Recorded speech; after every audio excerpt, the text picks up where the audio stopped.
Hello and welcome to Bored and Confused, where I review shows based on two criteria. One, was I bored?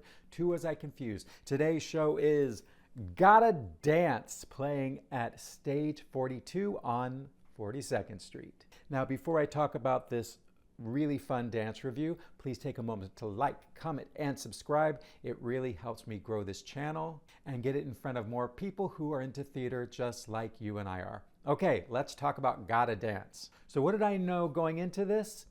I knew it was a dance review, and honestly, that's about it.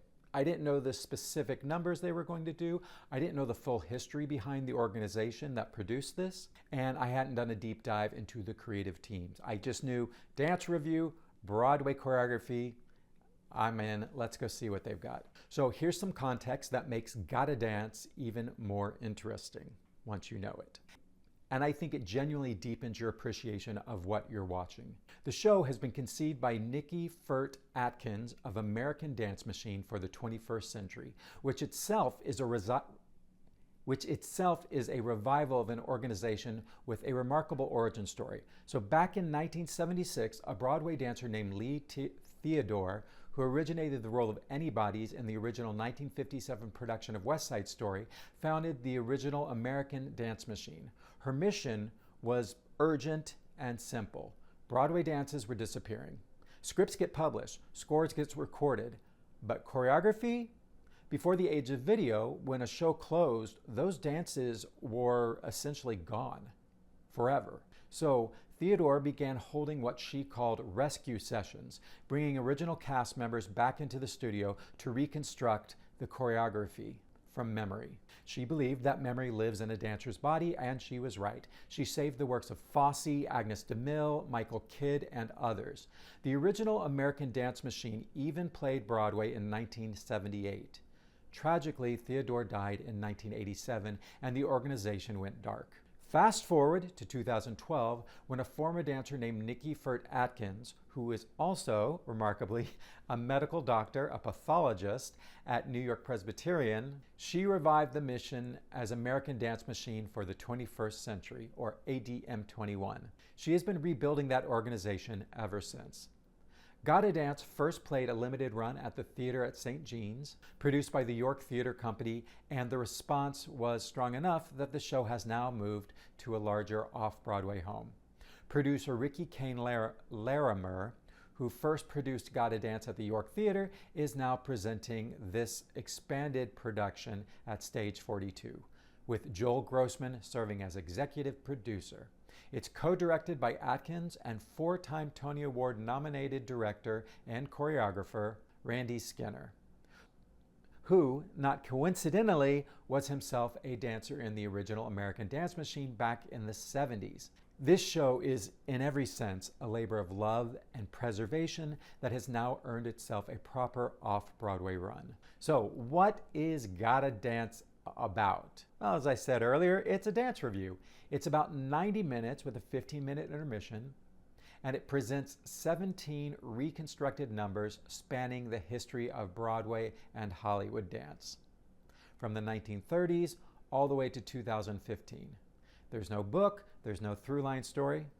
What there is a company of triple threat performers. They dance, they sing, they act, working their way through some of the most iconic choreography ever put on stage or screen, with a live orchestra accompanying them. Here's the full rundown. Skip over this if you don't want to hear it. Act 1 opens with Broadway Rhythm, a medley that kicks off with Gotta Dance, naturally, and introduces the whole company. Then we get Broadway Melody from Singin' in the Rain, featuring Gene Kelly and Stanley Donen's choreography.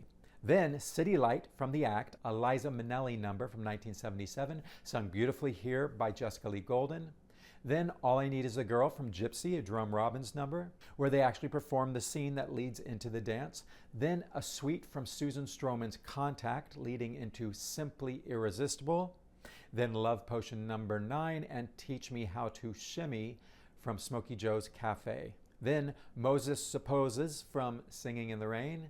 Then the Manson Trio from Pippin, choreographed by Bob Fosse, one of the most iconic numbers he ever created. And Act 1 closes with Cool from West Side Story. Act 2 opens with the big Lindy Hop number from Swing.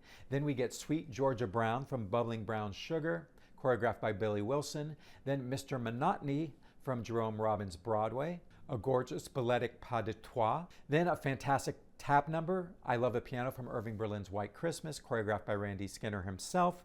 Then a beautiful pas de deux from An American in Paris, choreographed by Christopher Wheeldon.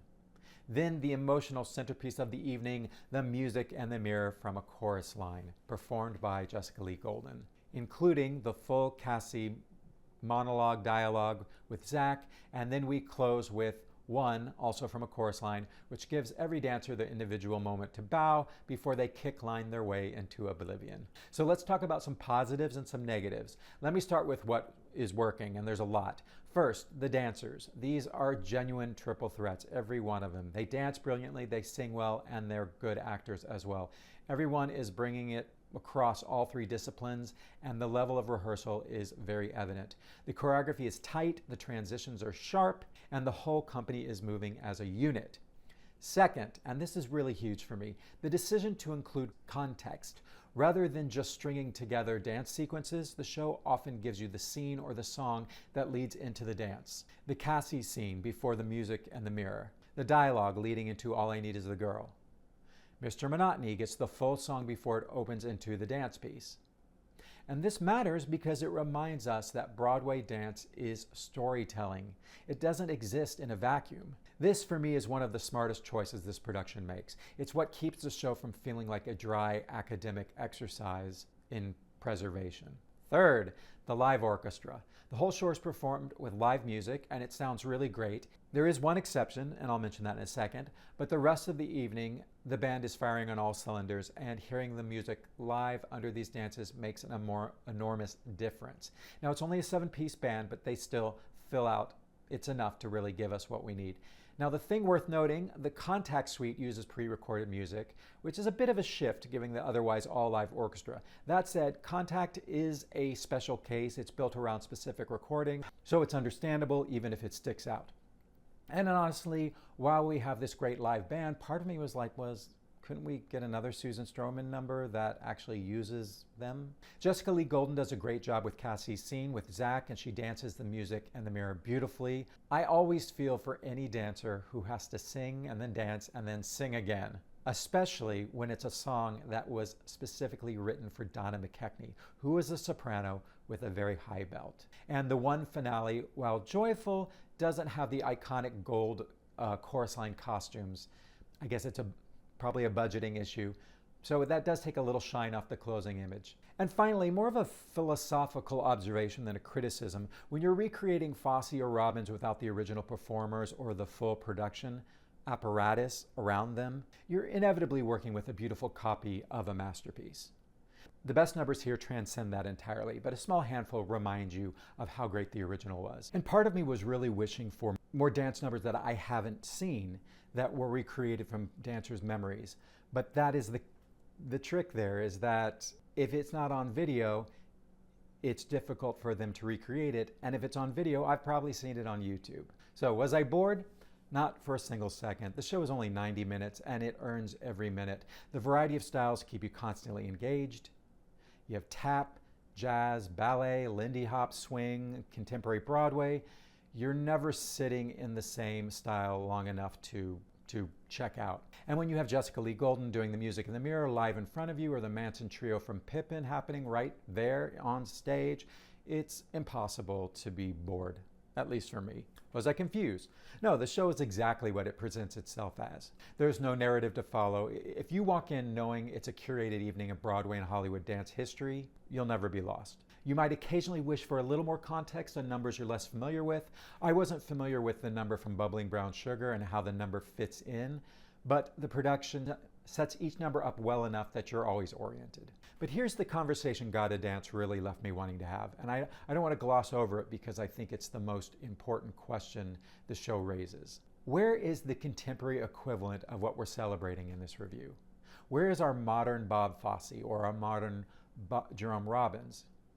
Is it Susan Stroman? The most recent piece in Gotta Dance is from 2015, but it's a tap number choreographed in this older Broadway style of 70 years ago. And Susan Stroman's Contact is from 2000 and has contemporary elements, but it's essentially using swing dancing for its movement vocabulary. So my question is, where are the current and contemporary dance styles? Are we always recreating old dance styles? When I look at recent Broadway seasons, I'm generally hard-pressed to name a dance number that feels as iconic and as liftable or as worthy of preservation as what this show is honoring. And I wonder, are we even writing shows with dance numbers that can stand alone? Do we have a choreographer right now whose work will end up in a review like this 30 years from now? And we'll say, oh, this is what dance was like in 2020s. Maybe The Outsiders rumble? But I don't know. This show made me hungry for something I don't think Broadway is currently giving us a lot of. And if you have an answer or even a strong opinion, drop it in the comments below, because I genuinely want to know. Now, I haven't seen Cats the Jellicle Ball yet, and maybe that will give me something of what I'm longing for. So why should you see Gotta Dance? If you love Broadway dance, and I mean really love it, there's no reason not to see this show. It is a masterclass in what choreography can do when it's in service of storytelling. It's a history lesson that never feels like homework, and it's a reminder of just how deep the bench of Broadway's choreographic legacy actually is. So go check this out. It's a very interesting selection of dances. I think they did a great job in choosing these. You'll probably have other dances that you wish you would have seen, but I think they did a good job of getting a variety. So how do you get your seats? I was lucky enough to get a press ticket, thank you for that, and my seat was amazing. It was right in the middle of the house. But honestly, with a dance show, you don't have to stress about where you sit. You want to be far enough back to see the full picture, and any seat in this house will give you that. Now, if you want to see it without breaking the bank, there are $40 tickets on TDF, and on Today Tix, they are $57 and up. I haven't seen a lottery yet, but I'm sure there will be one. So go out and get your tickets so you can enjoy these great dances and support American Dance Machine and its mission of preserving Broadway dance.